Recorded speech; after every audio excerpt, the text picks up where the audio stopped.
Hello viewers, in this video tutorial, our group will demonstrate how to conduct and interpret statistical analysis using IBM SPSS based on our research project title given, the relationship of food consumption, experience, destination attractiveness and food destination image. Before we start, let us introduce ourselves. My name is Nuraina Sofia and I will be presenting the frequency analysis and reliability test. After that, my friend Alia will explain about t-test and ANOVA. And lastly, Aisha will explain about correlation and regression. We are equipped with 3 items, which are this dataset and a set of questionnaire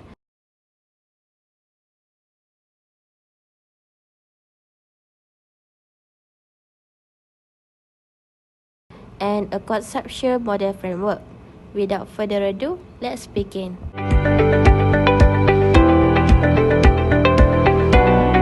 Firstly, we will do frequency analysis.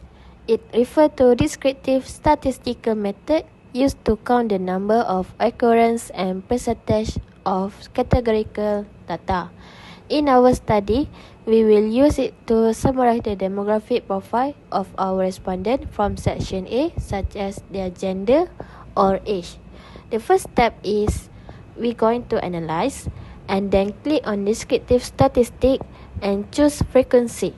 And here we can see there are variable box here and selection list. So what we're gonna do is we select gender as our variable.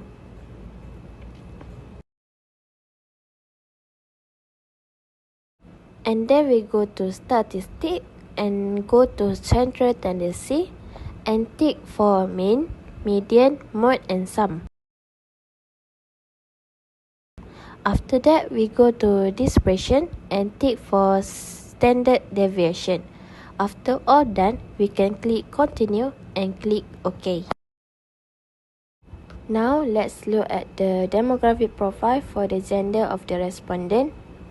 First, our sample size is denoted as n. Looking at the statistic table, our value n is 235 with 0 missing data, meaning all 235 respondents successfully recorded their gender. Second, the mean value is 1.7319. Since gender is a categorical variable, which could one represent male and could 2 represent female. This means score simply tell us that our sample distribution leans heavily closer to the female category. Thirdly, the median value is 2.0000, which represents the exact middle point of our sorted data. Fourth, the mode is 2.00. The mode represents the most frequent value, confirming that female is the single most common response in our dataset. Fifth, the standard deviation is 0.44391, which measures the variation in our data. Next, the sum value is 407.00. This is the mathematical total of our data code, calculated from combination of male and female data entries. Finally, looking at the frequency table below, these statistics are clearly supported by 63 respondents, or 26.8% are male, while the majority is 172 respondents, or 73.2% are female, making up total of 235 respondents.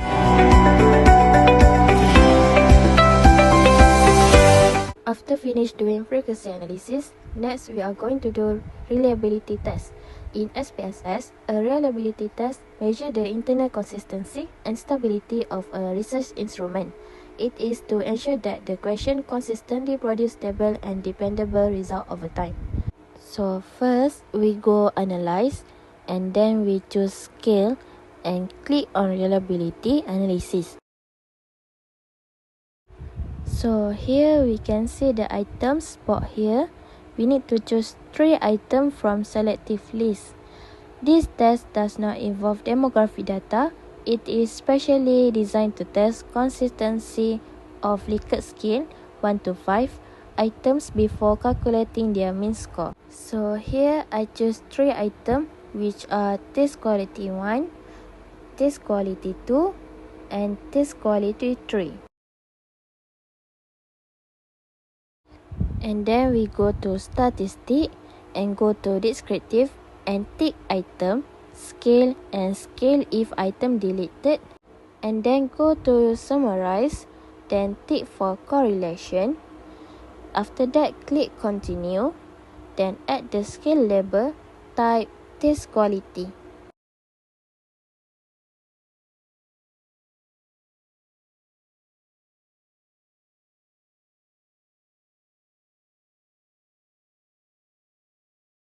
And then click OK.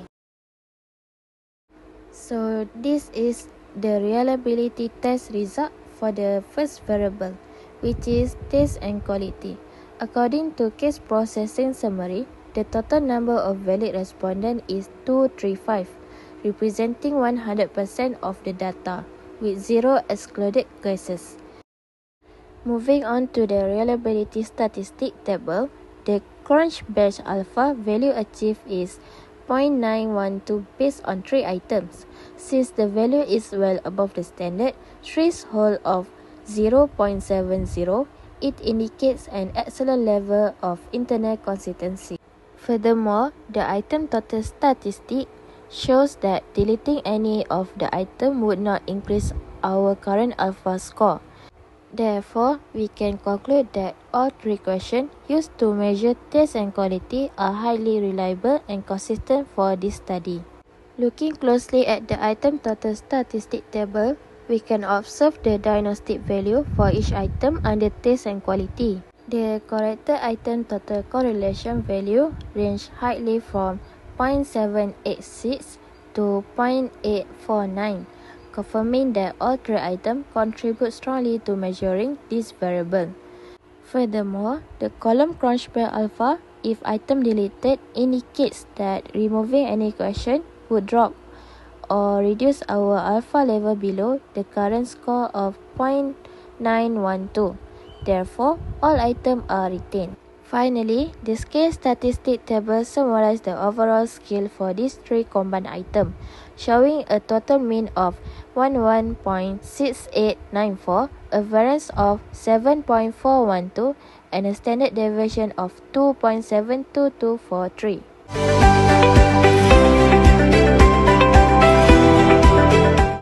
Next, I will explain about the independent samples t-test and ANOVA. So, t-test refers to an inferential test used to compare the mean scores of exactly 2 independent groups. For example, we use it to see if there is a significant difference in opinions between male and female respondents regarding Malacca's food image.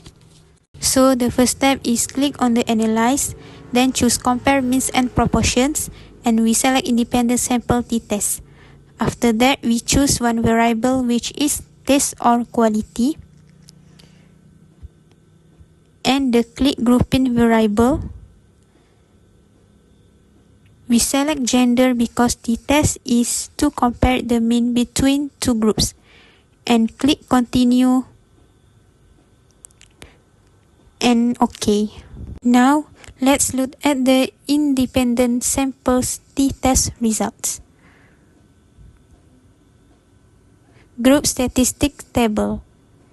The mean score for male respondent is 3.8095, while the mean score for female respondent is slightly higher at 3.8198. Under equal variance assume, our t-value is negative 0.071 with 233 degrees of freedom. The most important values to check here are the p-values. The two-side p is 0.944 and the one-side p is 0.472. Since both p-values are much larger than our alpha level of 0.05, it indicates that this means difference is not statistically significant.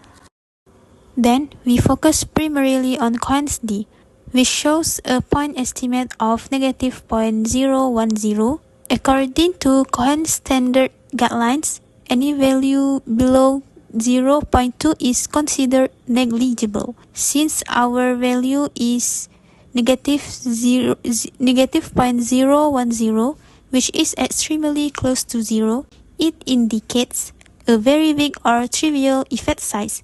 This is also supported by Hedges correction at negative 0.010 and glass delta at negative 0.011. Furthermore, looking at the 95% confidence interval for coherence D, the values range from a lower bound of negative 0.299 to an upper bound of 0.278. Because this interval crosses 0, it further confirms that the actual effect size in the population is practically non-existent. Therefore, we can completely conclude that the difference in taste and quality between male and female respondents is not only statistically insignificant but also has no practical importance.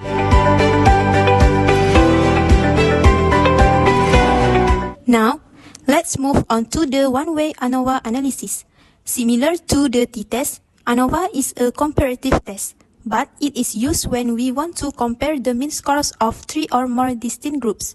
In this study, we use it to check whether respondents with different visit frequencies perceive our variables differently. To run a one-way ANOVA in SPSS, the step-by-step process is as follows. First, click on Analyze, choose Compare Means and Proportions, and then click on One-Way ANOVA. In the dependent list box, we select our 3 independent variables, which is taste or quality, health value, and emotional value. For the factor box, we select our demographic group, which is the numbers of visit frequency. Next, click on Options. Under Statistics, we tick Descriptive, Homogeneity of Variance Test, Brown Forsyth, Welsh Test, and also check the means plot. Then, click Continue. After that, click on Post Hoc, tick Turkey, and click Continue.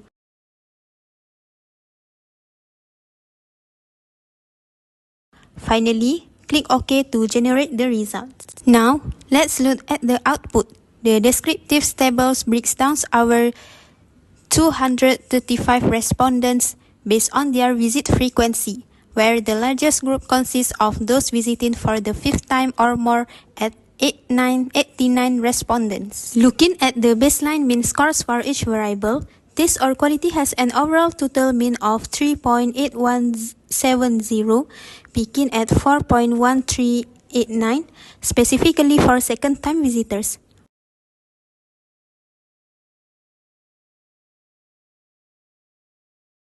While health value shows a total mean of 3.8553, which also peaks among second-time visitors at 4.0556. Emotional value records the highest overall total mean at 4.1064, peaking at 4.2105 among third-time visitors. This baseline highlights how descriptive perceptions vary by visit frequency before we formally test their statistical significance. Next, we evaluate the main ANOVA results. In the test of homogeneity of variance, we found that taste or quality violate the variance assumption. Therefore, we cross-check its significance using the Welsh test. The Welsh statistic robustly confirms a significance value of 0.001. Since this is well below the 0.05 threshold, it successfully proves that the difference across the visit groups remain highly significant and statistically robust. Moving on to the ANOVA effect size table, we looked at the eta squared values to measure the stage of this difference. For taste or quality, it records an eta squares of 0.103, indicating a medium to large effect size. This means that visit frequency explains roughly 10.3% of the variance in taste and quality perceptions. In contrast, both health value and emotional value show very minimal and non-significant effect size. Out of the three variables analyzed, I will focus on taste or quality to explain further. To visually support our findings, we refer to the mean plot for taste or quality. As illustrated in the graph, the mean score peaks significantly during the second visit, drops to its lowest point during the fourth visit, and sharply rises again for loyal customers who have visited 5 times or more. This plot clearly captures the fluctuating trend and pattern, visually demonstrating how taste and quality perceptions significantly differ based on how often a respondent visits the destination.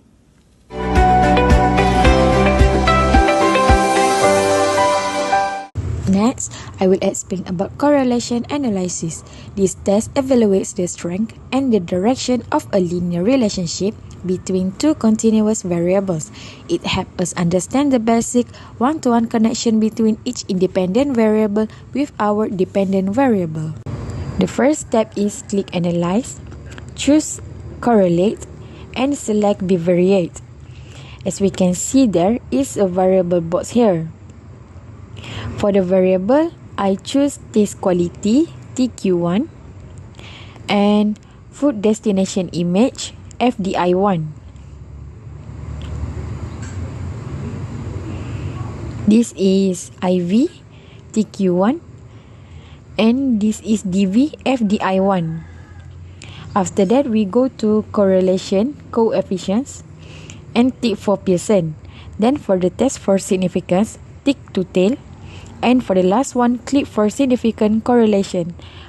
After all done, click OK. Moving on to the bivariate correlation analysis, this table explicitly illustrates the statistical relationship between our independent variable taste quality and dependent FDI. Based on the robust sample of 235 respondents, the analysis yields a Pearson correlation coefficient of 0.412. According to standard statistical rules, this value falls within the range of moderate positivity relationship, indicating a steady, reliable, linear connection between the two variables. Furthermore, looking closely at the statistical significance, the p-value is indicated less than 0.001. This is highly significant as it sits well below the conventional alpha threshold of 0.05, which is also clearly marked by the triple asterisk in the SPSS output table.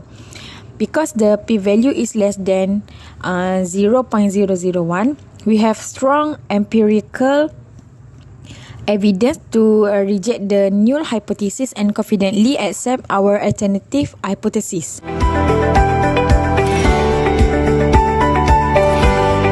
We move on the multiple linear regression analysis, which serves as a more advanced predictive and explanatory tool in this study. Unlike simple correlation, this analysis is specifically designed to examine the simultaneous impact and predictive power of multiple independent variables and continuous dependent variables. So the first step is click Analyze, and then click Regression, and choose Linear. As we can see, there are two boxes here, which are dependent and independent. We need to fill the box. For dependent, I choose FDI. And for the independent, I choose TQ1, and the other one is HV1.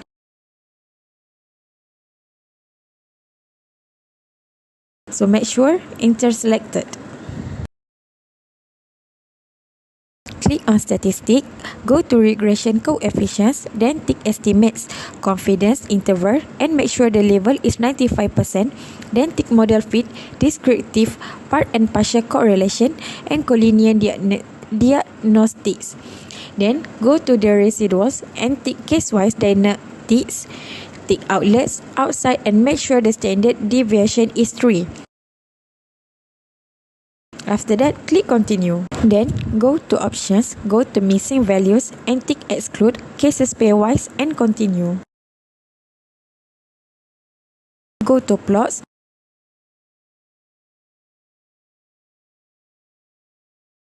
We use Z-Receipt for Y. and Z-breed for S. Then go to standardize and tick normal, probability plot and tick continue. And lastly, click save, go to distances and tick for Mahalanobis and Cooks. After all done, click continue and OK. Next, let's look at the coefficients table to see how each individual factor contributes to predicting FDI. First, looking at the significance column, both test and quality and health value have a SIG value of less than 0.001 because these values are well in below our 0.05 threshold. Both factors are statistically significant predictors of FDI. The positive unstandardized B values indicate a position direction. For every 1 unit increase in test quality, FDI goes up by 0.208, and for every 1 unit increase in health value, FDI goes up by 0.337. Finally, to determine which factor is more important, we look at the standardized beta column. Health value has the higher beta value of 0.332 compared to test quality at 0.260. Therefore, we can conclude that health value is the most dominant predictor influencing FDI in this model. Finally, we look at the scatter plot of regression standardized residuals and predicted values shown on the screen. This chart is used as diagnostic tool to test the assumption of homoscedasticity. As we can see from here, the blue data points are distributed completely at random across the plot because the dots are scattered randomly and do not form any specific geometric pattern, such as a funnel or a triangle. We can conclude that the assumption of homoscedasticity is successfully met. This proves that the error variance in our regression model is constant, making our overall analysis statistically valid and robust.